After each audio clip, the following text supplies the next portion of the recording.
rating. This wasn't an unsolicited rating. It wasn't like Moody's was there and then decided that it was just going to rate Ghana and cause problems for us. We went to Moody's, paid money, and asked Moody's to give us a rating for specific securities that we had sold. One of the interesting things about the current debt market is not only, when you take a normal loan, like a loan to build a dam, it's often hard for you, that loan, the person that's giving that loan, to sell it on to somebody else. Often they will need another counterparty to securitize it or something like that.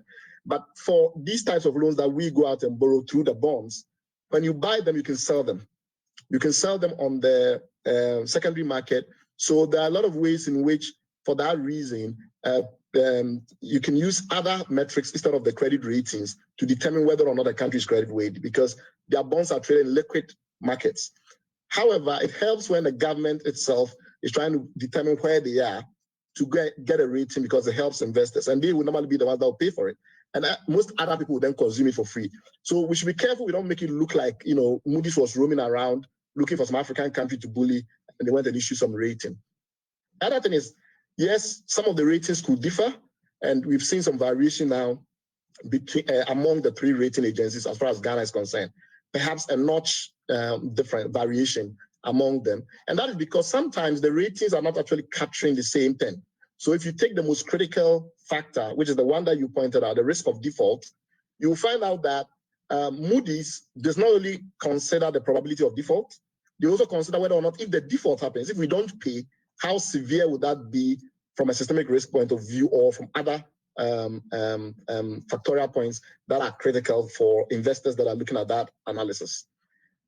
I read the government's response, very robust. I won't say unprecedented, because in the over the last couple of years, countries have tended to argue about credit rating agencies and the impact on the economy.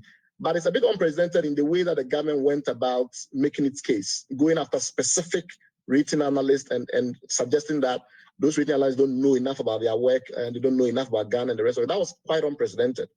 A couple of points. One is, usually when we criticize rating agencies, we actually criticize them for being too optimistic, for keeping rates high when in fact they should be downgrading. So a lot of the subprime credit issues where they got their biggest beating, and a lot of efforts that were made to introduce regulations for ratings agencies, was not because they were downgrading they were too trigger happy in downgrading. It was because people felt that a lot of these so-called collateralized debt obligations and the rest that have been tranched, and then for all of a sudden, because of the engineering, fairly subprime components create something that was regarded as prime.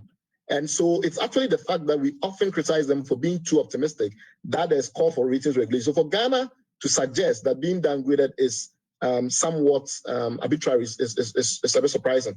Secondly, and that is an important fact, when the ratings are being undertaken, you don't have just one person, the lead analyst, make the decision.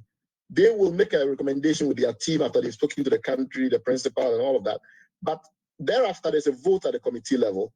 And that committee will normally have analysts that are very senior, including some that are very familiar with Ghana. And it's not as if the lead or the primary analyst that is assigned to Ghana is only doing Ghana. Typically, they do multiple countries. So this tendency to make it look like there was one specific person that was out to get us, I think it's a bit unfortunate, given the way that normally the ratings we put together, including the vote, etc. Secondly, Ghana had an opportunity to appeal, as Ghana itself says, and that appeal was not to the rating analyst. That appeal was to the committee. And it's after the committee had looked into it carefully and looked at the evidence that was presented in the recommendation that they decided not to grant Ghana's position.